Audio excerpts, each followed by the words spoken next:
digital kind of culture and the skills needed to interact with that, and why punk was so freeing, and we now refer to it as DIY culture. I just want to show you some of the books that I've done around this topic, and then I'm going to talk about my involvement from an early age, and then how I re-emerged myself in it from the chaos of a divorce. Some of you may know about that. And how that kind of launched me on a kind of mission to spread the word of this culture. And there's a cliche about punk, of like someone with green hair and a studded metal jacket, and obviously I'm not reflecting that today. I'm talking about the graphic impact of punk. Punk was a total culture. It had fashion. You may know people like Vivienne Westwood. It had writing, because the writers who were interested in punk were excluded from the media of the day, whether it be Rolling Stone or in the UK, things like NME. These are some of the books I've done. I don't know what order we're going in, probably backwards. And they highlight, this is a favourite band. This band I repeatedly go back to, and some of the music this evening had that Kraftwerk man-machine element in it. So here's a book that concentrated on the 45 single covers for the Queen's. We did this for her Golden Jubilees, no, whatever it was. And it's ironic now because there was a record, God Save the Queen, in 1977 that came out for the Queen's Silver Jubilee, and it was actually the #1 single, but they wouldn't allow it to be #1. It's a bit like the election we heard about earlier. So I think something like Bohemian Rhapsody was about to be #1. Well, no, Sailing by Rod Stewart was #1, but it wasn't really. It was the Sex Pistols, and we could data mine. Here's a band, Crass. They were these kind of hippies who latched onto punk as a means to communicate to the young, disenfranchised people. And they were basically hippies, and they lived on a commune, but they totally created a punk identity with this slogan, this stencil, you know, I've seen it before, and this.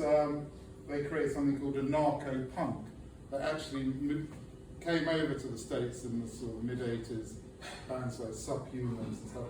It's kind of distinctly different from what I call punk, which is the Clash, the Sex Pistols, and then here that would be the Ramones, Debbie Harry, Richard Hell, stuff like that. Okay, so we're about to get to, when we go to the next one, this is my exhibition that travels around the world. And then we'll go to the next one, and I call it Loud. Okay, so in 2010, I think I was just coming out of divorce, and I kind of wanted to refocus and connect. I had a fashion company, but I wanted to connect with something in my life that really meant something to me. And I had this collection, because when you're a punk, and that goes for most punks, your bedroom, because say I was 15 at the time, you create your punk world, your punk identity. It's not Instagram, it's not something outside of yourself, it's where you live. You create, like in my case, like a cave with all the posters, the flyers, the record sleeves, the music, what I was wearing, my haircut. I was totally immersed in it.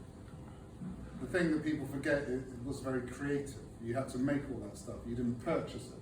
It wasn't Nike trainers. It wasn't going shopping. You made the stuff. You created stencils. You made your own clothes. In 2010, I was coming out of my divorce. I sort of mined all this stuff out of my parents' loft. I always knew it was valuable, and I kept it all because it meant so much to me. And I put it together, and that meant kind of entering a sort of art process of creating a database and hiring someone and photographing it. And this was the first exhibition, and I created something called the Mott Collection, which all those previous books come out of. But this was the first one. And this was in Spain, in a museum in somewhere town, Lyon, Castello de Lyon. And they only show art after something like 1970. And they hosted this exhibition. And it put me on this path to communicate what we call DIY culture, which is you don't need any skills. And that was the whole thing about punk. And now if we can jump to a book that I did of my collection with Fiden, and it's not that.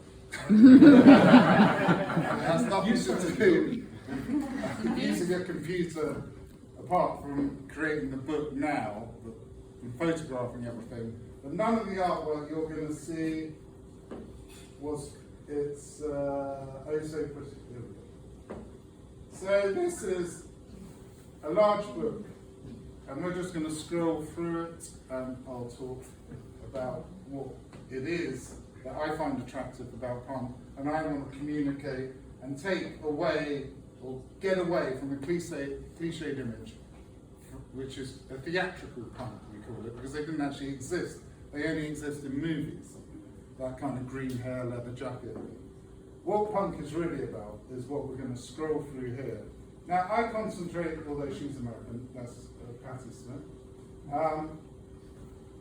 I concentrate on UK punk, which created this visual language.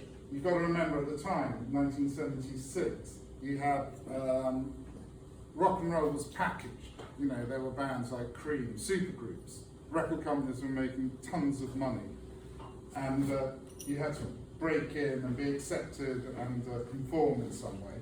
And this movement that came out of the pubs and clubs of London rejected this kind of technology, these supergroups, and they created this more gritty rock and roll, really, it was called punk.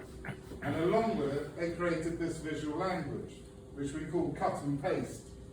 And all you really need are a pair of scissors and some glue and a Xerox machine. And that's really the basis for what now is an international visual language and totally co-opted by brands like Vans or anything that wants to communicate with young people and reflect some kind of energy of rebellion co-opts this language. So now it's totally being packaged and sold. But at the time, this was something totally underground. You could only purchase it at the concerts, the gigs as they're called, themselves, or in small independent record shops. And remember, vinyl at the time was the dominant musical form, but they were excluded from the big record companies like EMI, CBS, etc. So they created independent record labels.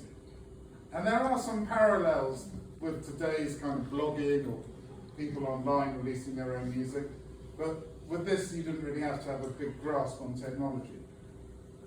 So you get this sort of powerful, iconic images that the bands would use. Now this is the Sex Pistols. They used an artist called Jamie Reed, who's now recognised as a master of this. And he's one of the few named artists. Most of it, and what interests me about it, is the anonymity of the work, because it was just created in thousands of bedrooms across the country, from little gigs in youth clubs or the back of pubs and stuff. And that's where I find this kind of, we call it immediate graphics.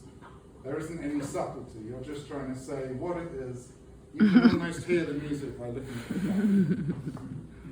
So this is the book of my collection. This is one of the most important independent magazine, and it's called a fanzine. And Sniffing Glue was the first, and they kind of developed what all the others replicated. But they basically reviewed gigs and had articles, and even reading it. It's kind of interesting. This is a review of the Sex Pistols. They couldn't play anywhere. They were banned. They were seen as a threat to the nation. They played in a prison. They managed to secure a concert in a prison. These are the concerts that everyone says they attended. Oh my God, that's so hilarious. So, they won't be as bad. hopefully you're enjoying this as much as I am. Oh my God, so much. So if anyone's got any input, because this is, you have punk in the States and we have punk. They're basically two different things with the same name. This was a culture that was rejecting the status quo in every way, and really was a subculture. They couldn't participate in the musical outlets mainly, or fashion outlets or anything. They all had to create their own thing, and that's why we call it DIY. And it was very empowering for all of us young people who were part of it, because I personally was involved in making a zine. So we had to put pen to paper and create whatever it was, whichever aspect of the culture you're interested in.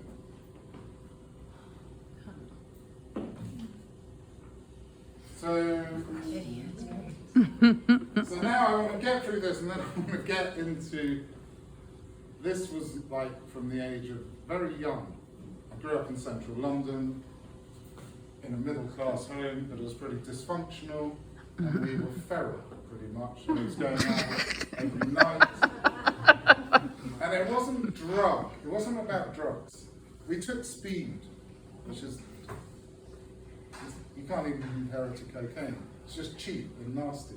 It keeps you up. But it went well with the music. And then we drank lager and blackcurrant. But it wasn't about, it was about participating and being part of it, not escaping. So maybe the speed just heightened it and made you stay up later. But we weren't trying to get stoned. Marijuana wasn't a thing at all. This is one of the most important pieces of graphic art ever, and certainly in punk. As you can see, that tells you everything, and that really did start a lot of bands.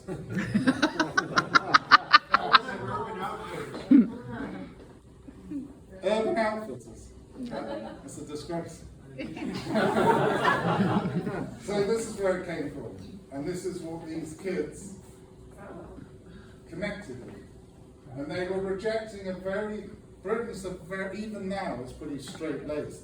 But then, being a punk, and I was at school, meant pulling your tie to the side and putting your fingers through your hair. That was rebellion, that would get you thrown out of school. I just went to a state school in the centre of London, Pimlico Comprehensive. I miss out the schools that I was expelled from where so that was the rebellion. It wasn't as heightened as it's portrayed in the cinema. That's a caricature. It was really about this. And I do believe now, it's not about nostalgia for me, it's about connecting with this energy which informs today, because it's continually being sort of appropriated by brands, because they see the value in it. I see the value in it as this kind of immediate art. So where this led me at this age, I wasn't great at school, I was always interested in art, I was involved in this, but this is all I knew. I didn't know how important it was. I didn't know there was a kind of break from everything and the kind of year zero moment, which it now is perceived to be. And I lived in what's called a squat, which is basically empty buildings that we took over. And I lived in these squats, if you know London, in Warren Street near Regent's Park. And I ended up with this eclectic group that included people like Boy George, Marilyn, various photographers, a lot of creativity, no money. And I created this thing called the Grey Organisation, which I'm going to talk about on the next PDF, because we ended up living in New York, but I want to explain how come we ended up living in New York. We felt we were being ignored by the art establishment of London. So we weren't, because we were punk rock, we'd come out of punk rock, it's 1984, punk wasn't really a thing anymore, it was more about bands like New Order, dance music, but it all came out of punk. So we felt frustrated, and we were making art as a group, as one unit, without this kind of heroic artist idea. So we decided to go to this street in London called Cork Street in Mayfair, where all the big galleries were, all the ones that mattered. And in the dead of night, we covered all the plate glass windows with grey paint.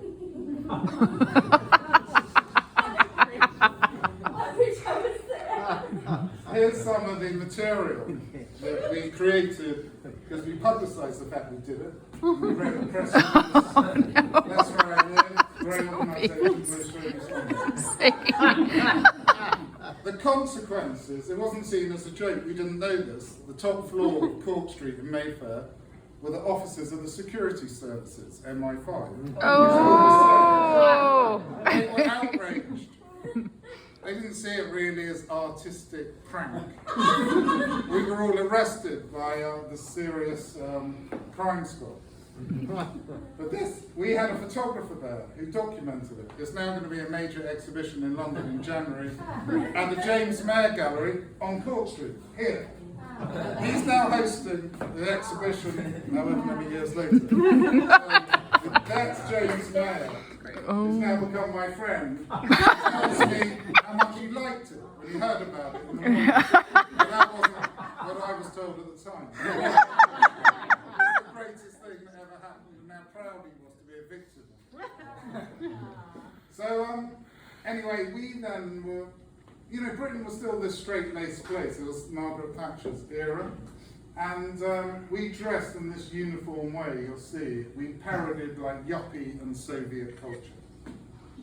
But we were being harassed, where we lived was raided, and they took it far more seriously than you would today, but no one really does this sort of thing today. This is now going to be a series of silkscreen prints, if you're interested. So we relocated to a gallery on East 9th Street, Avenue C, called Civilian Warfare. There we are, that's what we look like. That's great. That's Yeah, you! which one Can't are you you? tell? I thought I looked exactly the same. I'm holding a cigarette. Oh, yes. Yes, it's true, I haven't changed. So we used to run illegal nightclubs to fund this operations. Can you name? Well, they were just called the Grey Organisation, and we used to take over empty hospitals because Margaret Thatcher was shutting down the health service, and in central London were all these amazing hospitals, which we would then take over. Wow. But then we got picked up and we did some sort of commercial stuff. That's Samantha Fox, who's like a pin-up artist. So here's some of the stuff that's going to be in this exhibition, and we created a book. And this is the ephemera. And how kind of different it is from today. It's like another world. I look at it, and this is some of the paintings we made. And it's got a very sort of strong look. That's me, second from top. Nice. I no longer smoke. Or drink. So this is, we made films. These are the charge sheets from the police. Oddly, they returned everything to us that they confiscated from our house. So like clothing, paint cans, all the documentation from the police officers. And when we were prosecuted, we attended court, and then we went back for another court date with our lawyers, and the lawyers said the case doesn't exist. And our barrister, who represented us, said, this has never happened ever. Like, the case has evaporated. There's no case to answer, there never was a case. We didn't argue. We're grateful. Okay, we are now going to, I think we're talking about my next project. Can I ask a question? Yes. Thank you. When you were living in that house with Boy George and all those people, and then I once heard you talk about like that thing that I'm so infatuated with, Northern Ireland and the whole conflict. Were there people in that house then that already was forming this whole Northern Ireland resolve with the kids? Were you friendly with? No, I'll talk about that. So Julia's talking about a project I did at the American Irish Historical Society. I always get it the wrong way around. You got It's a it. beautiful mansion on the park. I did a project for them about punks, specifically in Northern Ireland. But there was no crossover because Northern Ireland was like a bubble, and it had its own They scene. were not in London. And they had their own bands, like the Undertones and Stiff Little Fingers. And because of the security situation, they created their own scene entirely unto themselves. What's interesting about punk in Northern Ireland, it was a neutral space for Catholic and Protestant kids to mix.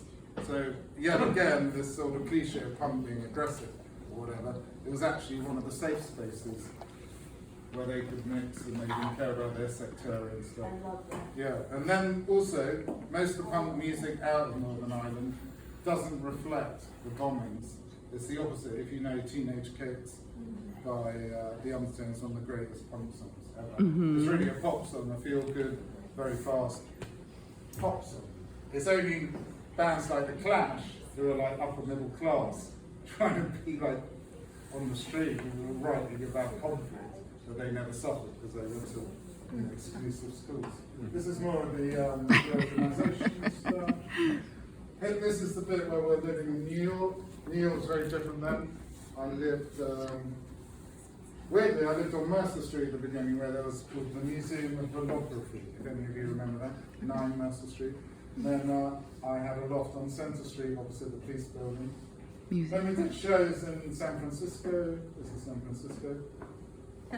It's very southern. And then we did this stuff where we documented our life. So that's a tea bag. This is the contents of the waste bin, rolling your beer. You can guess what that is. Ooh.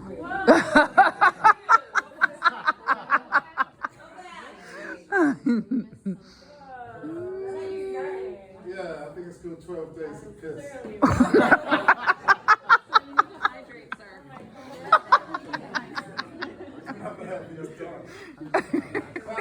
Now, amongst this, I've forgotten. So to make money, it started off as bicycle messengers, quickly started doing other stuff, and like punk, it was the beginning of a hip-hop culture here in this city, and it was still punk, hip-hop in New York then. It wasn't the dominant musical form like it is today. And I ended up working with Tommy Boy Records, but we've got to go back to that, right? Because this, we did this cover for De La Soul. This is now considered one of the top 10 album covers of all time. It was pretty simple. They came to our loft on Center Street. We laid them on the floor and took a picture. And they sang, I don't know if you know their album, 3 Feet High and Rising. It's a seminal hip hop record. And they created this thing called the Daisy Age, where they were rejecting that kind of Run DMC image of gold chains and guns. They were from Long Island. They didn't reflect that kind of boasting, sort of homophobic stuff. And we ended up doing that cover, and it became huge. This is our studio on 2nd Street. We documented our lives. So this is a canvas that was on the floor of our studio on Grand Street. So we put it there for a couple of weeks, and then it stretched. We went to Japan. And that's that. That's that book. Now I'm going to talk about my next book. And it's about something that's really what I call the last paper culture in the UK, rave culture. I know that came here. They call it EDM. They kind of repackaged it, sanitized it. But in the UK, much like punk, rave was sidelined, and they created what they would call rave, which were these events outside of central London on the ring road called the M25. Yeah, this. We called it New Age Back to Back, because we have this festival, or we used to have a festival at Stonehenge, and it was the more kind of this New Age traveller. I'm not sure that's something you have in the States. They kind of rejected, or they were unemployed, or rejected the prevailing kind of system, and they lived outside it, and they were actually really into hallucinogenics. But I don't think they'd like the sanitized version. So out of this eclectic group called the Peace Convoy, more people got involved and brought music from the city. The music they were playing was from Chicago, house music. But then they did a twist to it, and it became something called acid house. What I'm interested in, and what kind of fascinates me of all these things, is the kind of detritus, or the ephemera, the paper that was used to communicate events or ideas. And much like Martin Luther hammering his version onto the church door. This is how you would communicate this event. There wasn't the internet. And flyers. And they became very, as you can see, very different from the culture that preceded it. Punk. Very black and white. This kind of embraced this new age, something a bit hippie culture, but kind of maybe tongue in cheek. And these were all illegal events. So what you're looking at are illegal events, which would go on all night, and they were fueled by a drug, ecstasy, MDMA. Okay, we've got to go back now, because what happened in the inner city is there's a black culture with sound systems from their parents from Jamaica. They always had their own thing. It got infused with this, let's say, techno music, and it merged it with sound system culture, reggae, and it became something called jungle, which is an offshoot of rave. Now, rave would be predominantly white because it's a white country. But maybe the black community, which probably wasn't as mobile and stuff with cars, so they create their own thing that's got a much harder edged look. People don't really talk about jungle. People talk a lot about rave, especially as the art is highly regarded. The focus of this project, which is a book and an exhibition, hopefully around March or so, is to then turn the focus onto this aspect. The hook? That's the distance. So it's a kind of journey from Stonehenge, which is, we have Boadicea, who kind of rebelled against the Roman oppression. So a kind of parallel of the people who put raves together, because they really would fight the police. But when this erupted, then the police really clamped down on it. But as you can see, the graphics maybe have a bit more to do with hip-hop, which you could recognise. So the book's a journey. And then after this, around the years, this book goes up to 2000. And then I don't really want to do projects about PDFs or how digital communication. I mean, that could be interesting. But what I like is the quality of paper and how they were physically communicated. So, and they would print 100,000 flyers. People now collect them. But you have to go there, you have to be part of it. Unlike passively absorbing something on Instagram, you really had to go somewhere to get the flyers, go to the gig. And I don't like to compare because I don't know, I'm in my 50s, maybe it's great to do. But all these things that I'm interested in, you have to put yourself in them. And that's what I find fascinating. And I've got any notes. Anyway, I will take some questions.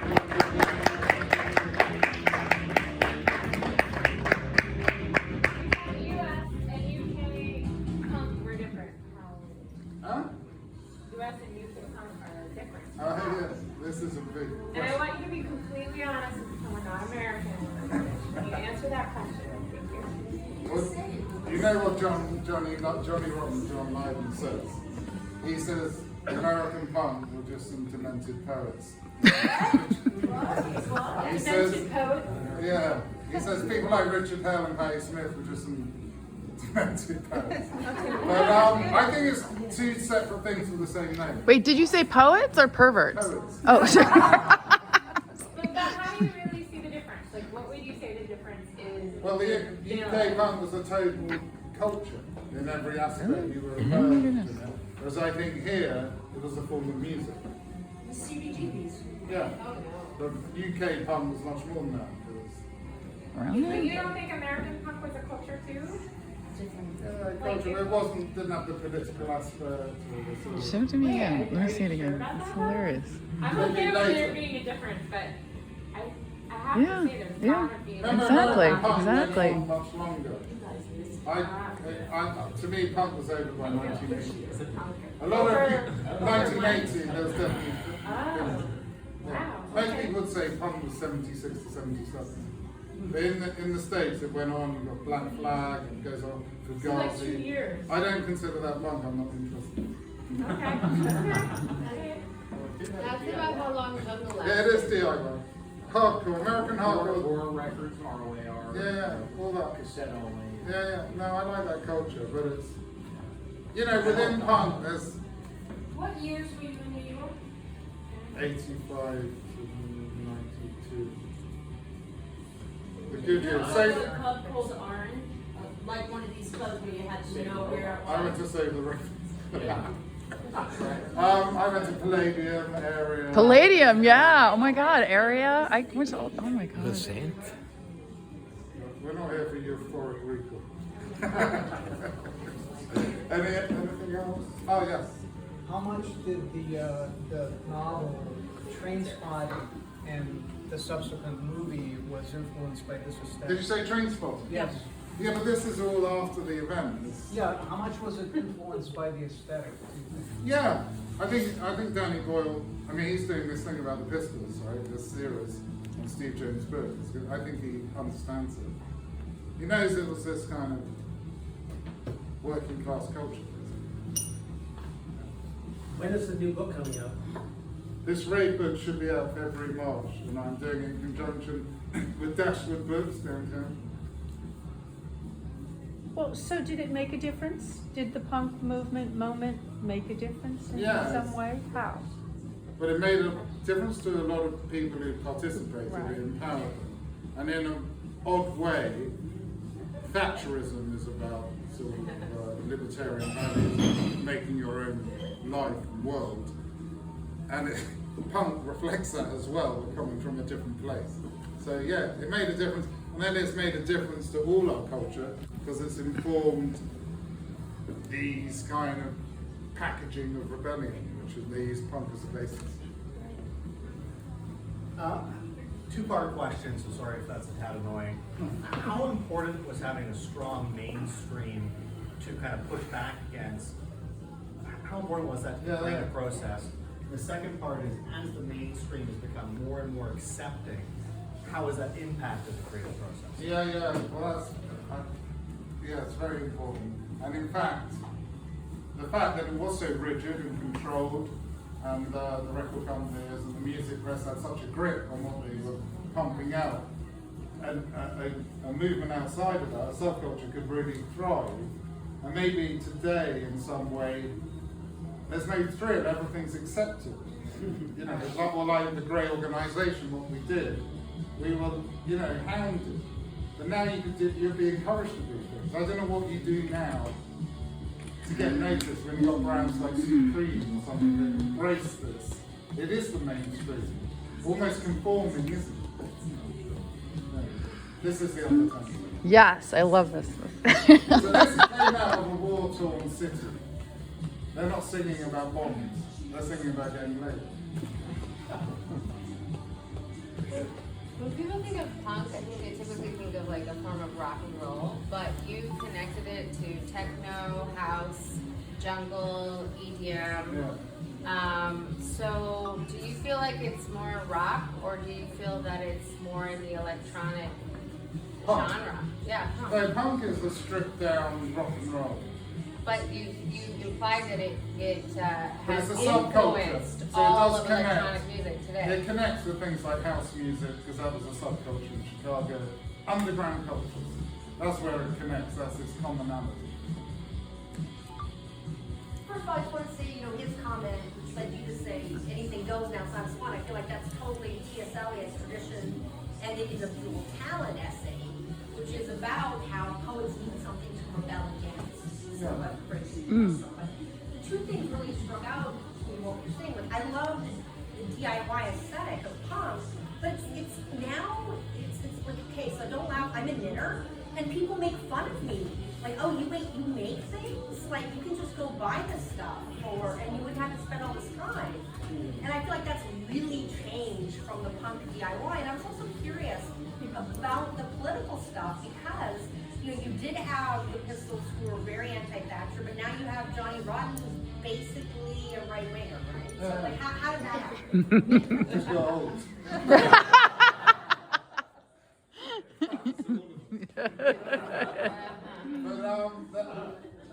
say there's a thriving fanzine culture, and in this city with Printed Matter, they have a store in Chelsea, but they host at the New York Art Book Fair at PS1. And if you're interested in how punks evolved, nonsense, this is jungle. So this is, you can see, this isn't going to be on top of the pops.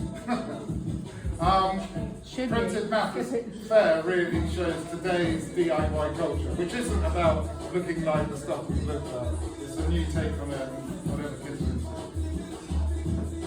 So this is blending that sound system culture of their parents from what was called the Windrush generation. They came to Britain in the 50s to do drive the trains and all that stuff that they wanted to do. And their kids created this. So it's got that techno thing in there, and then it's got the rapping. Kind of like, right, isn't there recently a thing about people that were paid men weren't able to make? Oh yeah, there's all that stuff. Yeah, so Can't everything's remember all the political, right? social injustice.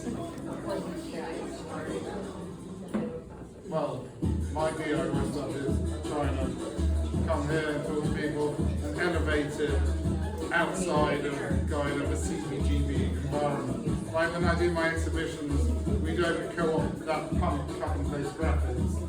It's all laid out in Helvetica, and we present it like you present anything else. Ridiculous. I had a friend who was a jungle drummer. I really? Yeah, he was a jazz drummer. Yeah. Jungle stuff was shit. Yeah. You know, in the UK.